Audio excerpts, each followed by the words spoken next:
For, well, centuries, when you think of Japan's national drink, you think of sake, right? It's been the undisputed champion.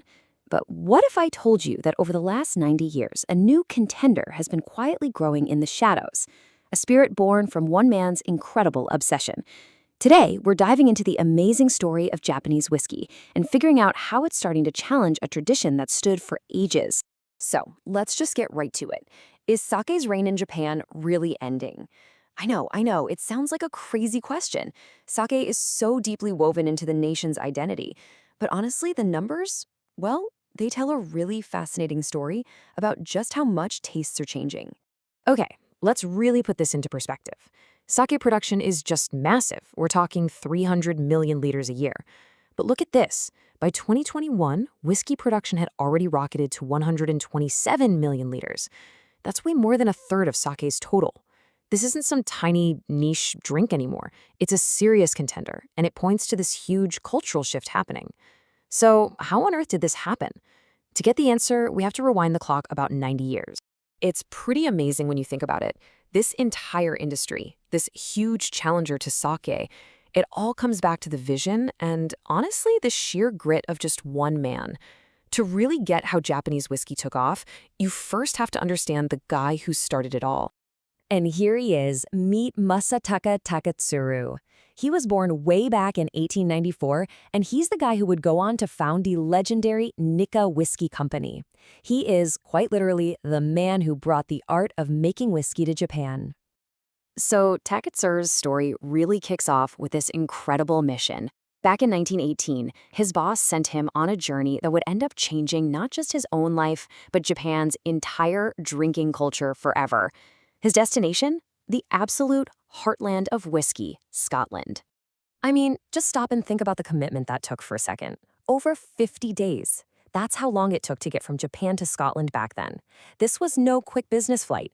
It was a grueling month-and-a-half-long expedition to learn a secret craft from a totally different culture. And you know what? He did it. Taketsuru became the very first Japanese person to truly master the complex art of Scotch whiskey. He was meticulous, writing down everything, and I mean everything about the process in his notebooks. He was a real pioneer for his country. So, armed with all this priceless knowledge, Taketsuru heads back to Japan. And his goal wasn't just to copy what he'd learned. No, he wanted to build an entirely new industry from scratch. But, as you can probably guess, it wasn't going to be easy. He got back home only to find the country in total turmoil. The post-World War I economy was a complete disaster, and the company that sent him to Scotland, they had totally bailed on their plans for a whiskey distillery. For a second there, it really looked like his dream was dead on arrival. But then, a breakthrough. He meets a man named Shinjiro Tori, who founded a company that would later become the giant we all know today as Suntory. Now, Tori shared his vision, and in 1923, he hired Taketsuru to build Japan's very first whiskey distillery. Just like that, the dream was back on.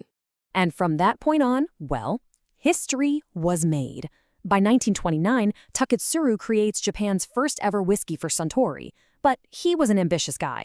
That wasn't enough for him. So by 1934, he strikes out on his own and starts his own company. And then, in 1940, the world gets its first taste of Nikka whiskey. A whole industry was born right there. Okay, so now that he's his own boss, Taketsuru can finally bring his full vision to life. He poured all his energy into building the Nikka brand, turning it from just a single distillery into an absolute empire. This is what really cemented his legacy as the father of Japanese whiskey. And the growth was smart. It was steady and strategic. After getting the first pot still up and running at his Yoichi distillery in 1936, the company just focused on perfecting its craft. And that led to a string of hits that the public just loved. You had Nikka Black in 56, then the iconic Super Nikka in 62. By 1969, things were going so well that they were able to start building a whole second distillery. And at that second distillery, he brought in a really key piece of tech, something called a coffee still. He actually imported these straight from Glasgow. So unlike the old school pot stills, which are kind of like giant kettles, doing one batch at a time, these coffee stills can distill continuously. This was a game changer. It massively boosted their production and helped create that unique, clean style that Nikka became famous for. Sadly, Taketsuru passed away in 1979. But he lived long enough to see his wild, crazy dream become a full-blown national industry. And the foundation he built was just so strong that his company, Nikka, didn't just survive without him. It kept on thriving, growing, and innovating.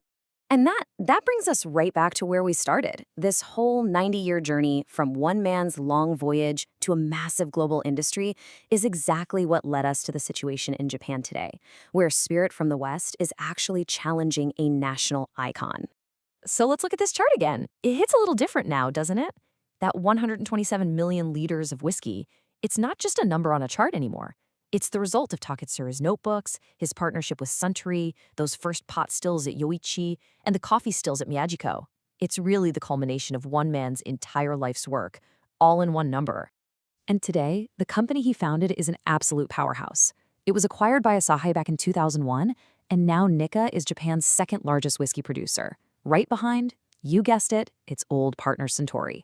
And its whiskeys, like the world-famous Nikka from the Barrel, are loved all over the globe. So we'll end with this thought. Taketsuru's original goal was pretty simple. He just wanted to make great whiskey in Japan.